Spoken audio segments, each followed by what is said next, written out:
ரோஷே நீ பண்ணது அழகே பொறாமைப்படும் பேர் தான் கவு சாண்ட்விச். நிஜமாவே ரொம்ப நல்லா இருக்கு. சூப்பராக இருந்தது. ஒரே வார்த்தை டாப் 10 நியூஸா?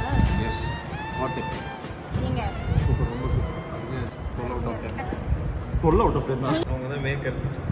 அவங்க தான்